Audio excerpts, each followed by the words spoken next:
Now, let's embroider the buttonhole wheel stitch. We are using 4 strands of floss, color number 7. We are stitching along the outer contour line.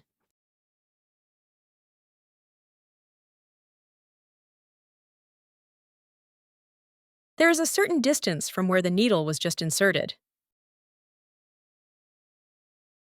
Wrap the floss around the back of the needle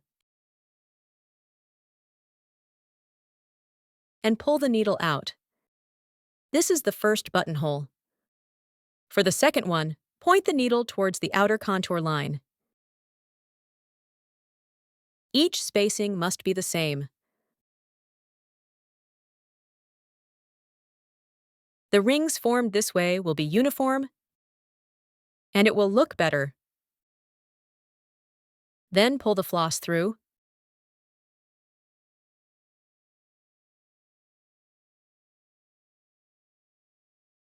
We will keep repeating this step. After pulling the needle out, press the floss under it.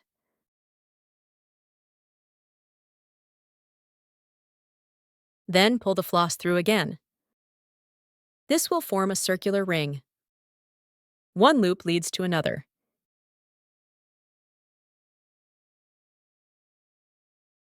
If the needle falls outside the line, the shape will change. It will no longer be a circle.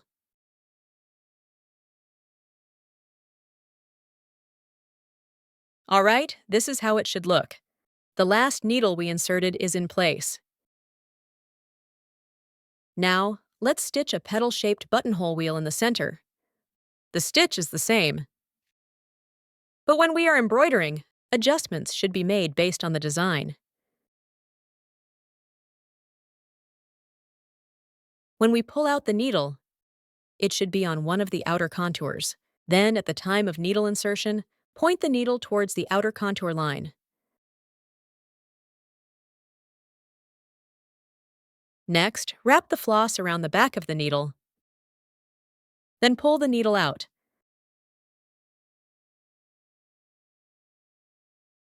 We need to leave a small gap between each stitch. The spacing must be consistent in length.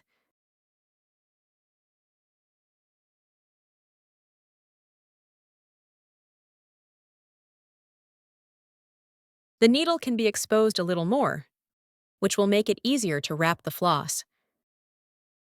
And pull the needle out. The floss needs to be adjusted to a balanced tension. It shouldn't be too tight. If it's too tight, the flower will wither. We should insert the needle a little further. And it would be better to pull the needle out a bit.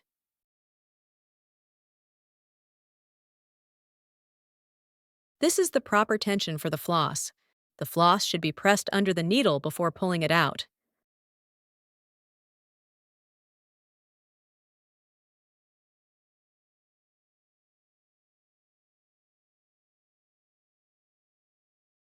When embroidering short stitches, pay attention to the needle here. It is relatively shorter. If we can't pass through directly, we can separate it. First, go down to the bottom of the fabric. Then bring it back up to the surface. By continuing to wrap the floss like this, it will be easier to pull through. Simply separate it, then wrap the floss once more. This method also works. Let's take a look at the original position. Inserting the needle this way completes the embroidery after bypassing the needle. We can make slight adjustments to its shape. All right, we have finished buttonhole wheel stitch.